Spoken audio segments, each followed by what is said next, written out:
He's presently in prison, and when you read that book, it's amazing all the activity that was created in the Pittsburgh area with the mob.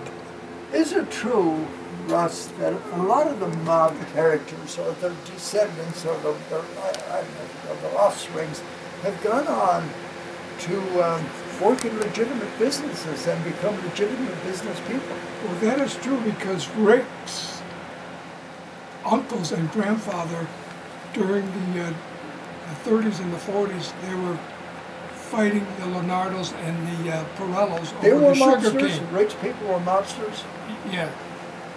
And Rick lost 3 uncles and I believe his grandfather when they were fighting, and that was in the neighborhood of 110th and Woodland, which was called Bloody Corner back then because of the fighting in the mobs. And he went on to become a police chief. Yeah, because he was a policeman. So do you think there are any in the corporate world that have ascended the ladder of success in the corporate world? Probably not.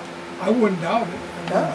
I imagine with all that money floating around, some of them probably held on to the money and started. But I hear a lot that the mob should go into visit Congress and straighten out the politicians. That's right. That's where the real mobsters exactly. are. Yes, yes. That's fun. We got them all, a lot of them in the high office. Exactly. Doing the same thing as the everybody gets a big kick out of that one.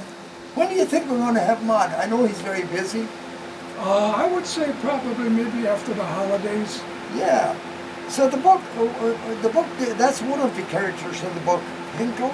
Hinkle, he's the enforcer for the mob. And that's not an Italian name. I think it's a German name, I think. Yeah. He's not an Italian. He was an associate, but he wasn't a member of the mob. Mm-hmm. But he was known for putting a lot of people in their graves. Oh, yeah. And he's served over 40 years in prison. From what I understand, he's still in prison. And Rick has interviewed him several times personally.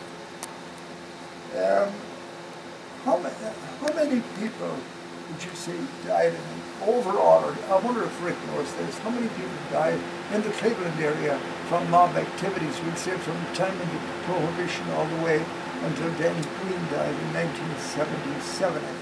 That's a good question, Jerry, and I'm sure Rick would know. I bet there's hundreds. Maybe over 1,000. Yeah, believe me, because if you remember when everybody was blowing everybody up with dynamite bombs. That's when we were known as the bombing capital of America. I remember that. Youngstown also. Yes. You'd wake up in the morning, and I distinctly remember the time that Danny Green was ambushed. And I think it was by a rubbish truck. Some guy on a rubbish truck, I think. And Danny rolled over. He was out running, and he rolled over. Rick knows that. Rick would know that, yeah. And he escaped that time. And he killed a guy. Oh, I wouldn't doubt that. Yeah, Danny killed the guy. Yes. They eventually, of course, got him. Yeah. And Rick wrote that To Kill an Irishman. That book was a bestseller, plus he made the movie. I remember Rick was in here and he was talking to Eddie Fitzpatrick. And Eddie Fitzpatrick, he knew Danny Green, right? Danny Green put him to work on the Yeah, Eddie did say that. Yeah, yes. and Rick said to him, I remember, he said, where were you when I was writing this book? I said, that's information I could have put in the book. Right. Rick would probably write another book. He said that he's got so much information since then on the mob and how they operated.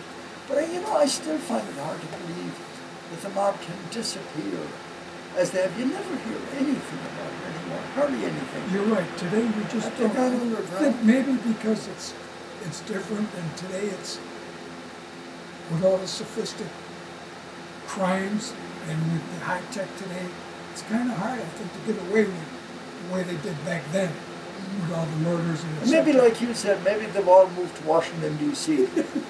and we're paying them a salary on top of what they're taking on the side. Exactly. So how can people get this book? It should be available at Barnes & Noble and Amazon, and I don't know when it's going to be available, but it's going to be soon.